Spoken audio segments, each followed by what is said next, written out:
welcome back, episode 115 of the Ranting Rangers podcast in partnership with Inside the Rink. I'm your host, Jacob Berkowitz, and I'm alongside my co-host, Brett. Brett, how's it going? Oh, well, this city of Buffalo is cursed for sports. I can't believe that I got to watch a wide right field goal kick again. It's unbelievable. This city just cannot see a championship season, and it will not. And I've always been a sucker for the bad luck teams. You always hope that when you root for a perennial loser, that eventually you're going to see, the glory days where it all comes together. But really, all you ever get is more pain. So yeah, that's where I'm at right now. That's basically it. The Bills lost today, Berkey, in a sport called football, in the National Football League. The Bills Yes, I know. I'm all aware. Okay. Well, last time I said the Bills, you were like, is that NBA or what? I'm like, I know I don't have some knowledge, but you're like, it's not that bad.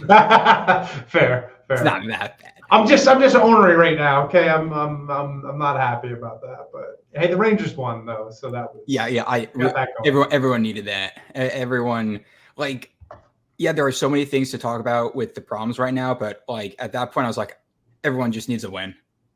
Yeah, absolutely. Everyone just needed a win. I mean, I was ready to go on a rant on this podcast, and then that win, I was like, okay, at least things have somewhat settled down to look that was dominating third period, and what this is Anaheim only had 18 shots on goal. It was a dominating second too. Right. It was more of that. Just when the Rangers made mistakes, they were bad.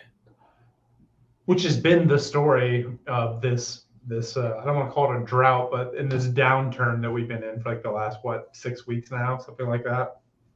Yeah, 5 weeks, yeah. Something, around there. That's kind of been the story of it, is that it isn't that our team is totally collapsed, totally forgotten how to play, haven't shown up entirely. That's not been the narrative.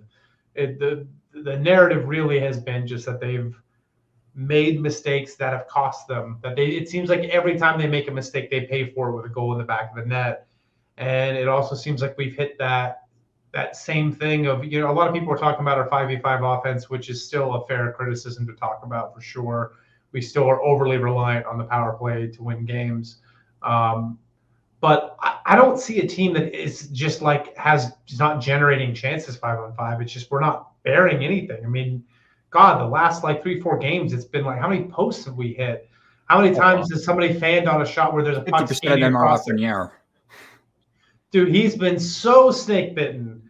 I thought Kakko had bad luck last year, but Lafreniere said no, I could double that this year. Easily. Yeah. So while I'm not trying to say they've been great 5-on-5 and that they've been dominating in that field at all. They haven't, but the narrative would look a lot different if they had a little bit more puck luck, if they clanged off a few fewer posts and hit the net instead. I'm not seeing a team that is just completely struggling to generate. Struggling to generate goals for sure. Chances, no. I'd argue the middle of the net, though. The middle of the net has been. I'm not going to say it's full-on perimeter play, but man, there's only one person crashing the crease. Or if all players go and crash the crease, they're all going to the same area. That's not the point. If the puck goes a little to the right, none of you are getting it. And it just seems like when they go into the zone, they're easily pushed off the puck. It's just they're just I don't know what the word is. Passive. Passive's not really. It's not like they're not physical. It's just that they're easily knocked off the puck, or they're not winning any of the physical battles. And I know we're not. It's all about grit, but that is an element of the game. You got to be physical, and it's just they're not in the middle of the ice for some reason enough. Yeah, no, you're not wrong. I've always kind of wondered just with how many times you see a puck, you see somebody take a shot from the point, hits a goalie. So often it goes directly to the sides of the net. And I've always why isn't it an ethic that if you're not screening, or even when you're screening, once the shot is hit, to go directly to the sides of the net for a tap and goal? because I don't know how many times a puck skates around. And I'm not just talking about the Rangers. I'm talking about in general in hockey. I feel like there's like a positional thing happening where if you go into the front of the net, what happens is that, yeah, you might get a screen, and that's good. I'm not trying to say don't screen. But you're going to get jockeyed a lot. You're going to get pushed around. Your stick's going to be lifted. You're not in a position that even if that puck kicks straight up to you, more often than not, you don't get a shot. And if you do, it's a flailing little thing that goes straight into the goalie.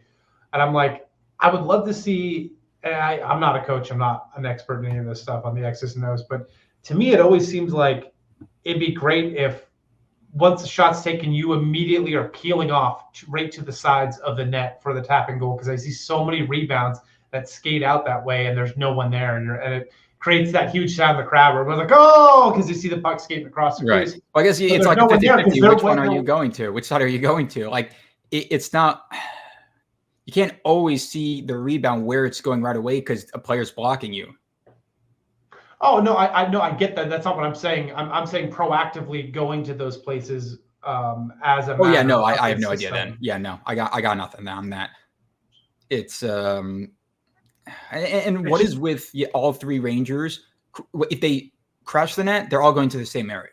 Like, yeah, what does three people do that one person can't do in that specific area? You're supposed to spread out a little bit across the crease or right out of the crease. Like, I don't. Well, that's what you're saying. The same thing I'm saying is that, like, I don't see the point of everyone being like kind of like right in the middle in the middle of the ice. Oh, I don't mean. I mean also between the red dots also.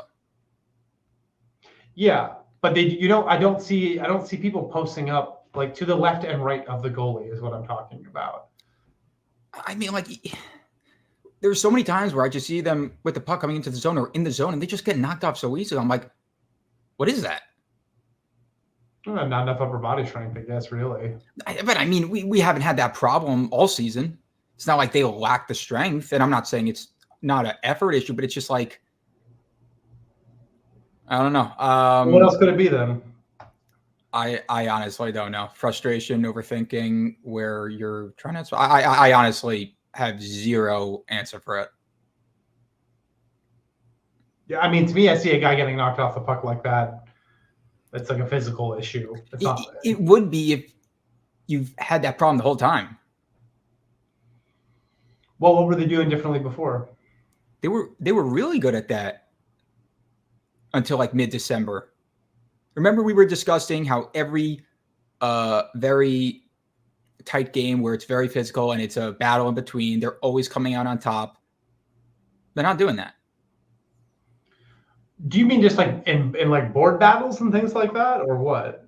Board battles in the middle of the ice. Anyway, anywhere, any form of physicality is. I mean, I'm not going to say everywhere is terrible, but in the middle, entering the zone is probably a big one, and probably right in front of the net. Well, you know, Joe McLitty just says that you just got to dump it in and go after it. That's the silver bullet for every single time the Rangers aren't playing well. I mean, like, just dump it in, chase after it. It's his evergreen advice. So Joe McLitty says every single time. Listen, if Joe McLitty's saying it, you got to try it. They never really seem to listen to him on that. I think we are so bad at the dump and chase. We really are. We're so much better. What happened to the 1-3-1? Well, I don't know what happened. I made that post on Twitter this week. I was like, we were playing a 1-3-1, and also it wasn't just the 1-3. It wasn't just the 1-3-1 either. It was we were playing a 1-3-1, and we were also aggressively attacking the puck carrier. We were giving the puck carrier very little space. And now all we do is back up until we're basically at the goalie. It's the red carpet all over again. It is, and it's something that it's part of what is causing a lot of the mistakes, because you can't just the NHL these days. You know, as we discussed with the goalie guy, Kevin, the goalie guy, that they're too talented now. They're way too talented. If you give them space, you give them time, these guys, even third and fourth line guys, are good enough to be able to absolutely light you up. So when you back up and you keep on trying to play that kind of defense, you're going to get lit up in this league. That's what's going to happen, and that's what's been happening. And what worked at the beginning of the season was not just the 1-3-1, although I do like that as a system, but it was that we were aggressively challenging the puck carrier every single time. It's something that Laviolette really needs to address with this group, because I think it is this core. It's their default mindset is to play a contain style where you just kind of back up, and contain and try to take a pass lane away or whatever. That doesn't work. No, I mean, look, this team will never. This team, everyone has had to accept this from the beginning because it's known. This team will never be elite 5v5. What they can do, though, is try to minimize, though, the chances against through great defense and great goaltending, and then take advantage of your opportunities and build off that. They're not below average 5v5. This is what's going on right now. It's a bit horrendous, but you gotta, with the team that's average 5v5 or maybe a little above average-ish, you gotta make sure you're set on your defensive end, because you can't outscore. You're not the Toronto Maple Leafs that could just score goals on will, right? You're not Edmonton that is Connor McDavid that could just decide, you know what, I'm scoring 2 goals tonight, right? Mm-hmm. It's just like, was it versus LA? It was versus Vegas. Who scored in the front on the power play against the Rangers? Like, that was a basic thing you learn in like Pee Wee hockey, how to kill a penalty. Like, they left him all alone in the middle. Do you know which one I'm referencing? Yeah, wasn't that one of Marchessault's goals?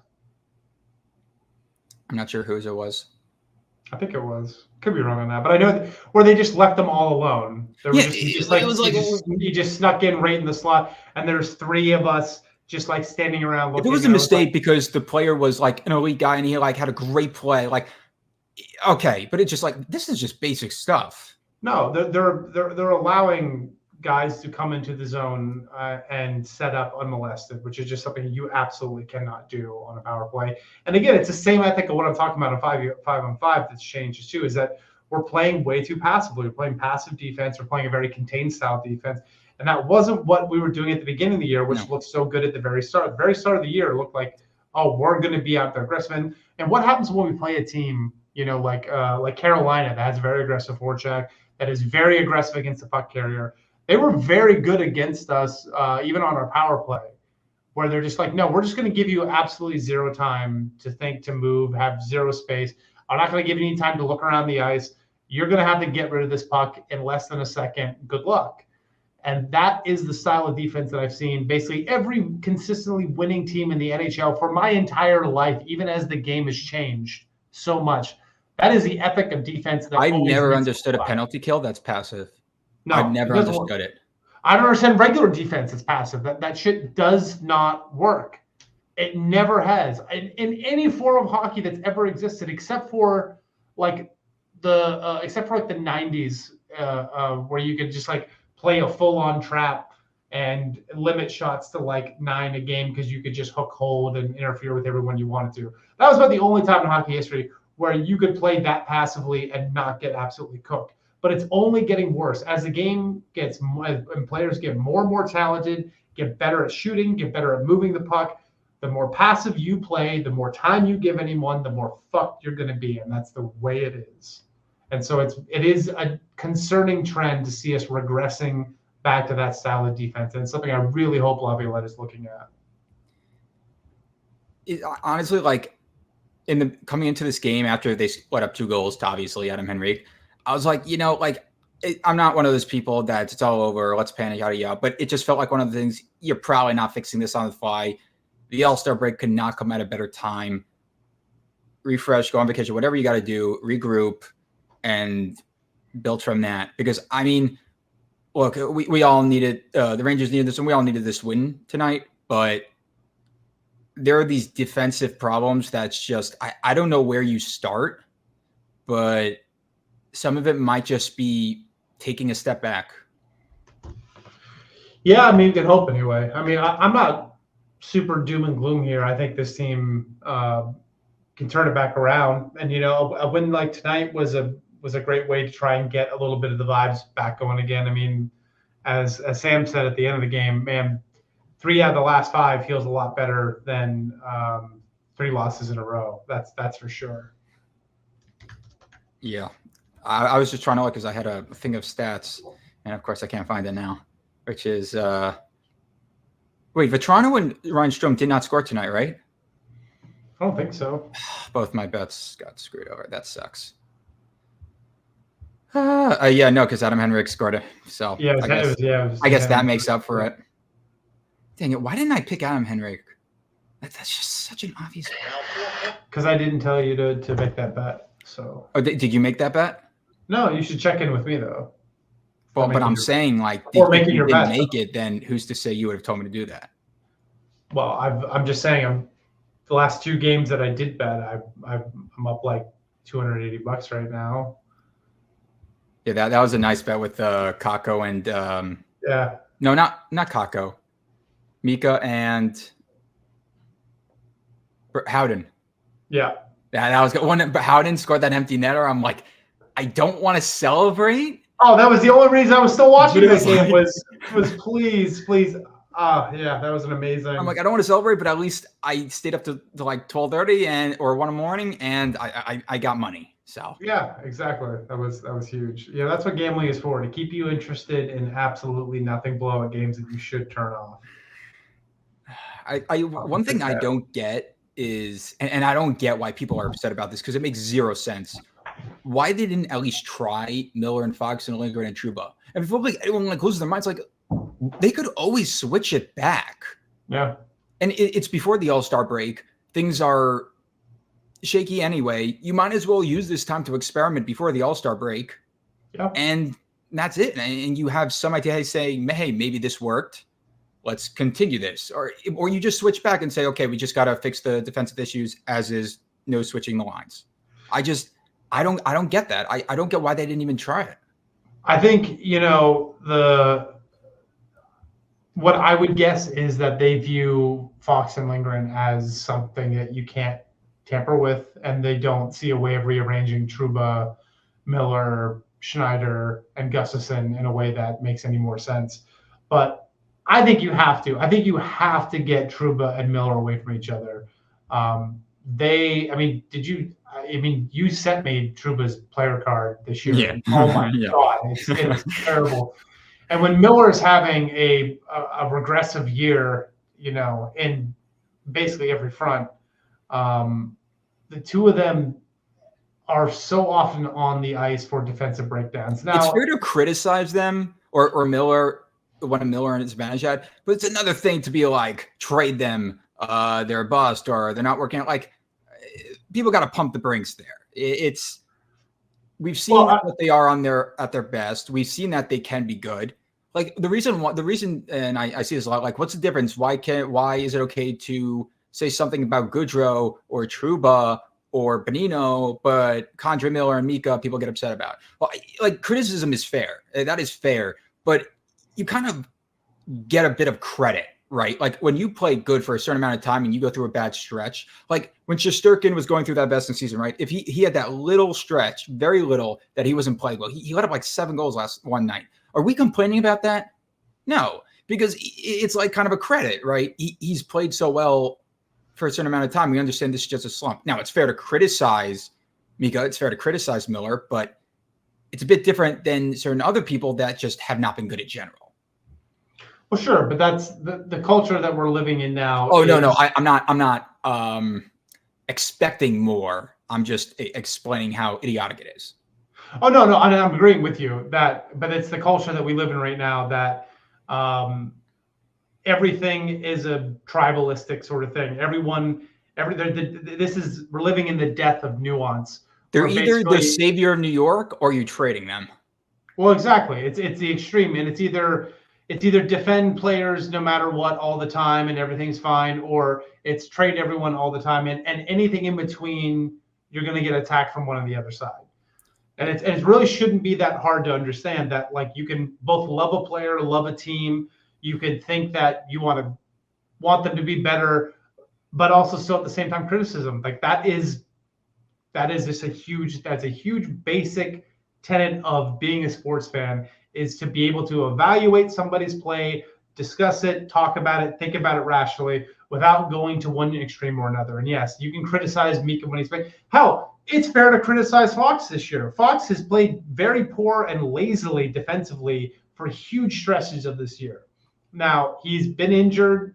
And I suspect maybe that has something to do with it. But there are times where his play seems rather disinterested, and he's not like his first year in. Well, I hope it's not injury, because they were playing solid without him. Like, it's not like they were panicking and they needed him at that moment. So I really hope it wasn't that. Yeah, well, I don't know. I kind of hope it is, because I think the other excuse. Well, I guess the other. Yeah, I guess the other excuse is reason now. Yeah, it's almost that, and part of me does kind of feel like it's possible that him winning a Norris was not a good thing for his career. Like, I feel like he kind of maybe let up a little bit, because I remember his first and second season, it wasn't just the highlight reel passes and things like that. He was reliant everywhere. It was everywhere. He was not making a mistake. There's only one person I've ever been more reliant on, and that's just because that was all he did. It wasn't really that much offense. It was Ryan McDonough. Yeah. That's it. And before then, Brian Leach for me too. That's how I felt about Leach being on the ice. Like, if it's 1-on-1 and Leach is back there, I'm like, this guy ain't getting through. Like, we have the feeling with Fox when he's on the ice, we're like, all right, we're not giving up a goal, no worries. Like, we don't have that feeling anymore, and which is why it's like I get Lindgren and Fox is this known top defensive pair, but you got to let go eventually. Eventually, either the other teams are figuring it out, or just the chemistry's dying down, or hell, maybe they just need to reset and separate for a certain amount of time. Who knows? But if it's not working, and the thing you're going to do, you could always switch back to. It's just like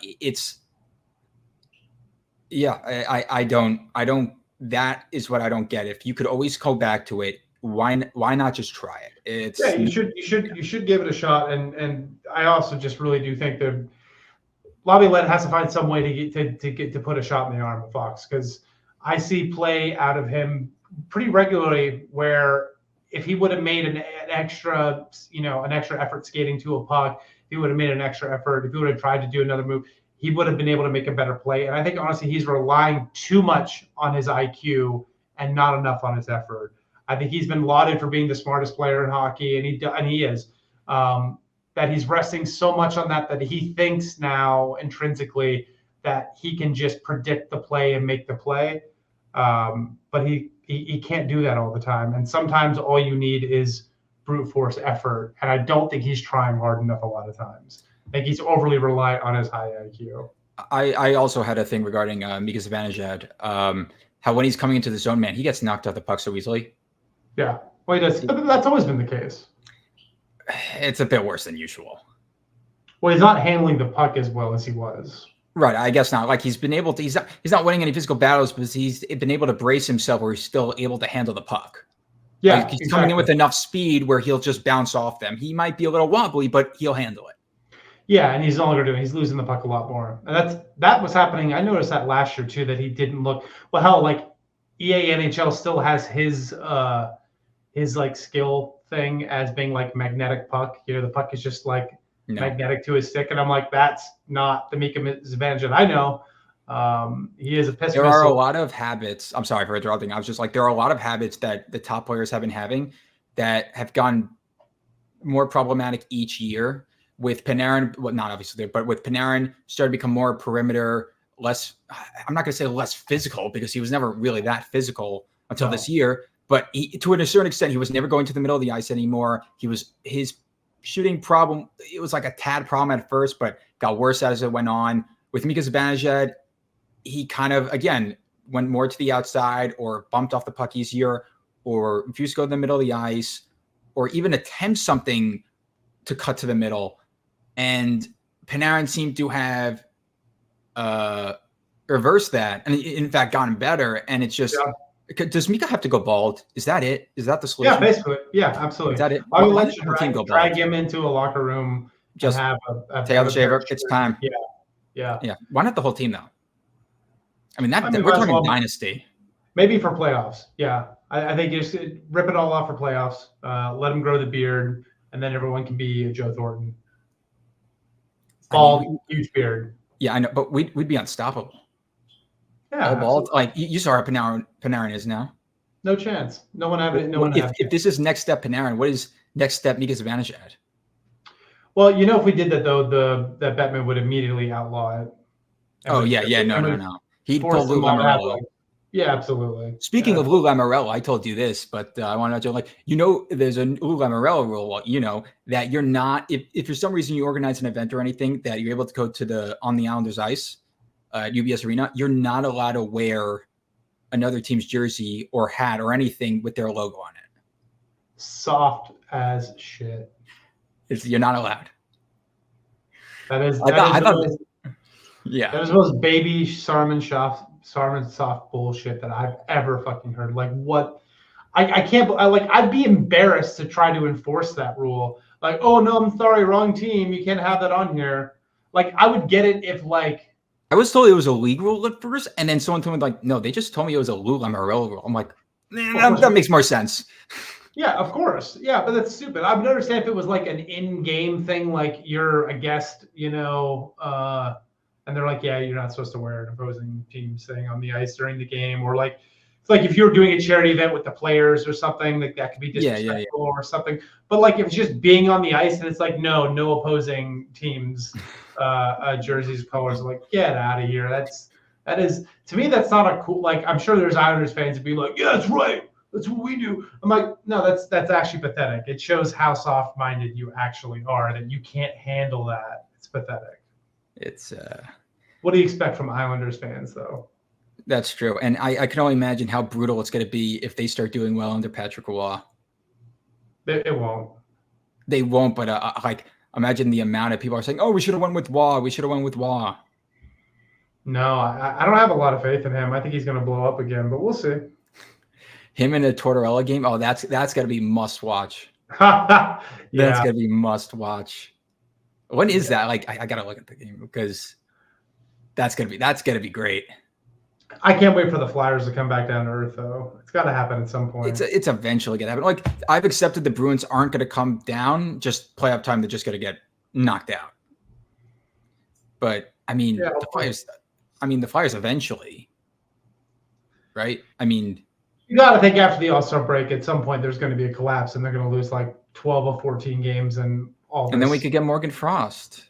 And then we can get Morgan Frost. It's so frustrating when you need something so badly, and one team doesn't even use it properly. You're like, just give it to me. Yeah. You're not even playing with it. Give it to me. Exactly. But Larry Brooks mentioned in his article, like this was no source. There was no anything. It was just him saying, this is just me, but I think that Chytil will be back during the January 28th to February 4th bye week / All-Star break and start to practice with the team in short order, presuming he is medically cleared. I mean, again, this wasn't sourced, and then also Chytil was shown with a picture of Jaromir Jagr on Chytil's Instagram. It doesn't seem like it is promising just through all the signs that Chytil does have a chance this season. Whereas a couple of weeks ago, we're like, not only this season, his career might be at risk here. Still is, but yeah. But it makes it more complicated now because when people are saying, let's fix this team right now, unless you know Chytil is 100% out for the regular season, you have zero cap space. Mm-hmm. Zero. I mean, maybe when you get to the trade deadline, you'll trade, say, one of your bottom 9 forwards and another bottom 9 or whatever it is, you'll maybe be able to get 1 million, 1.5 million.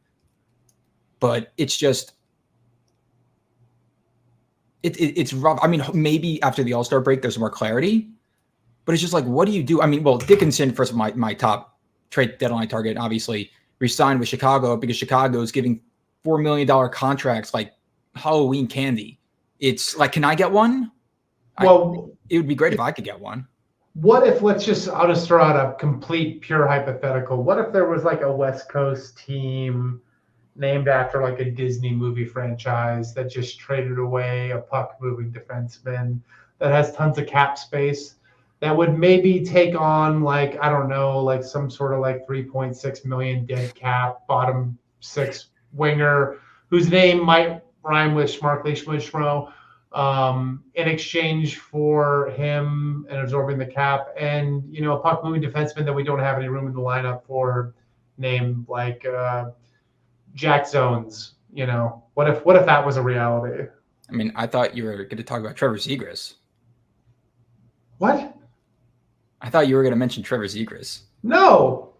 No, I'm saying like, what if I know what you're saying. I know what you're saying, but I thought you were going to go. What if we send an asset with Barclay Goodrow to a team that? Yeah, I know that. I got it. I got that. I got that. I got that. And then that gives us. I mean, between Jones and him, that gives us what another like. Ooh, wait, so you're taking Gustafson out? No. Wait, I'm confused. Who are we getting back? We're not getting anyone back. Oh, this is a pure captain. Okay. Yeah, I'm saying we use Zach Jones, who we have no need for. He's not going to crack this lineup. He's traded trade deadline. I mean, absolutely, he has to be. Otherwise, it's just stupid. This is the time where he needs to go to a team to see if he can do something. I think he's a talented enough guy that a young team that just traded away a puck-moving defenseman could use him. And they're not going to give a shit about Goodrow and his 3.6 cap hit. Like, what are they going to spend their cap money on? Like, come on. So, like, send him over there. Like, hey, sorry, we just beat you. Will you take Barclay Goodrow off our hands? We'll give you Zach Jones for the pleasure of doing it. Thank you very much. Now we have like $4 million to play with at the deadline. Yeah, I like it. I love it. And I know that I've heard, I think Vince said that they don't want to attach an asset to get rid of Barclay Goodrow. And I'd like $1 million. Doesn't mean it's going to happen. Exactly. So you're just gonna ride that contract out and ride his poor play. When here's the thing, you also have to have a team that's willing to take it on. It is another 3 years. Yeah, I know. What's Anaheim doing the next 3 years? Also, Goodrow has a modified no trade clause. Oh, that's right. Anaheim's on that list. What is it? It's like a 12 team. Well, you could switch it every July 1st, right? I believe so. Well, we're not talking about July 1st. We're talking about right usually. now. From what I heard, I remember someone saying, I don't know if it's on 32 Thoughts or whatever it was. The Ducks have at $17.5 million in cap space right now. I remember the third lowest salary cap in the league. A lot of people's modified no trade clauses have like all Canada teams on it. Yeah, exactly. Which is, I mean, it makes sense. You make and what? Just and then you have got to take out Arizona, obvious, and then, I mean, at least with Anaheim, you have like nice weather, I guess. So like, out of all the bottom teams, that could probably be one of the last ones you take out. Well, yeah, I that's what I'm saying. I think you would. Okay, it's a 15-team no trade clause, so it's like half the league. At that point last year, they had Drysdale. Zegras wasn't underperforming. Might be Goodrow just didn't have that on. You would think if it was 15 teams, you probably would have them on the list. So I think it's 16. No, it's 15 teams. Oh, it's 15? Okay. So roughly half the league. But you figure, yeah. Well, who would you pick? You got Arizona. Okay, that's definitely one. Calgary. I mean, man, there's got to be one bottom team he didn't put on there because you can't just put everyone. So you probably said no Buffalo. Maybe you're hoping maybe no Chicago because they suck and maybe he didn't want to work for that terrible organization. You're hoping all Canada franchises. Columbus, Arizona. Everyone has Columbus. San Jose. No, not San Jose. Why? Can you go back to? If you go back there, you mean? Yeah, he might. Okay, fine. So we'll say 5. Winnipeg. That's 5. Flyers. Calgary. 7.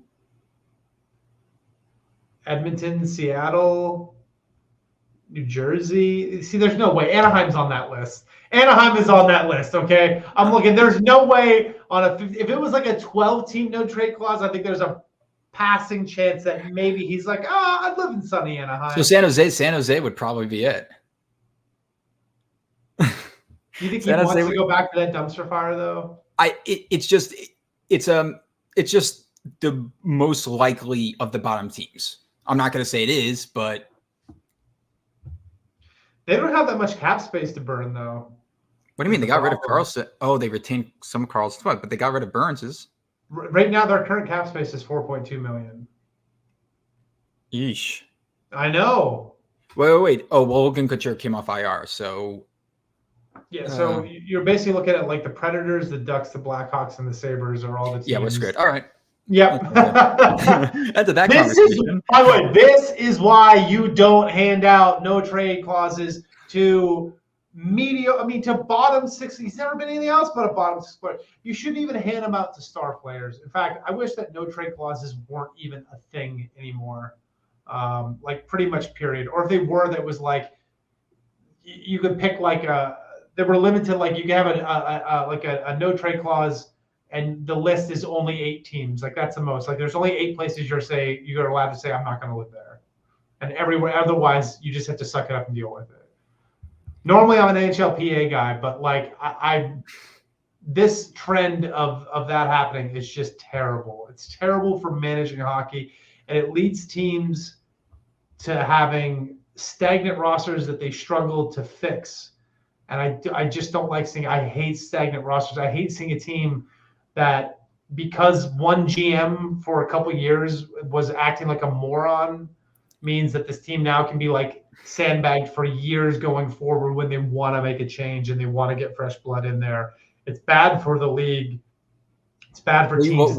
I remember what we were hoping for is, what was it? After the bubble, wasn't it like a risk of a lockout happening or something like that? Or like what happened last time is everyone had a complimentary buyout or something like that. I don't know if that's what it's called. It was basically they were to buy out someone without a penalty. I'm like, please, please, please, please. Like, oh yeah, that'd be amazing. That would have been nice. But we can't even afford a bag of Doritos. So yeah. Yeah, I mean, look, I think the panic is a pure overreaction. I get it. They're not playing good hockey right now. No, it's disappointing to watch. It sucks to watch. And it's not just a few games, but it's just like after the All-Star break, if they are still doing bad, then it's time to talk. But until that happens, it's just a matter of frustration, just because I'm watching and I'm not just enjoying it. Yeah, I mean that really is, and it's fine. It's totally fine to be frustrated. It's fine to voice your criticism of how you think we can be better. All that's totally fine. I don't think the full-on doom and gloom is necessary because this team is still very capable of making a cup run. And honestly, this type of mid-season slump is the kind of thing that, if handled correctly, can be the kind of thing that pushes a team forward. It was not very likely that we were going to cruise on at the same pace that we started off the year with, and that's fine. A little bit of adversity is good. That's how you grow in life and sports anyway. Is through trials, through bad times. If you're going through a rough time, know that that's how you grow as a person. That's how you can grow as a player and as a team. So I'm hoping that this lull in our excellence is just one of those things that actually makes this team stronger, makes it better, makes them learn what they really have to do.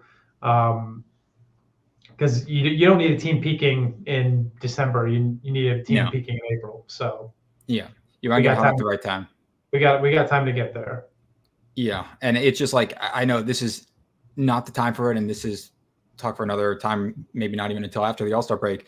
But man, with Dickinson not available anymore, and if there's still uncertainty with Chytil, I think it might have to be a point where I don't know who's available. It might be possible that no one in this category would be does even exist, but it might have to be where you're going to have to look at people that are on 2-year contracts for cheap, and you're going to have to pay a little extra, because I don't know if you've looked at it on Cap Friendly, but it is the center depth and trade deadline targets. It is bad. It is really, really bad, because you're not getting Stamkos. That's not happening. You're probably not getting Lindholm. Again, if it's a guarantee Chytil's not coming back for the regular season, that's something else. But if it's not a guarantee, it's a bit of an issue. Morgan Frost. Yeah, like that'll happen. But I guess you could always go I'd say they could retain a third, like 3-way, but it never actually happens because this is not like NHL 23. But if anyone has shown that they'll do just crazy cap gymnastics, it's Chris Drury. So I don't know what it would be though. Like honestly, what would it be? I've been only looking at 1 year's, and I'd probably start this week looking back at my list from the 2 years. I don't have them in front of me, but yeah, hopefully also this All-Star the Stadium Series jersey comes up. But anyway, it's getting late here, so we're gonna end it off here. It's only 12:30. Hey, what are you talking about? Yeah, no, only 12:30 at night. That's it. Anyways, thank you to the listeners, and we will see you next time.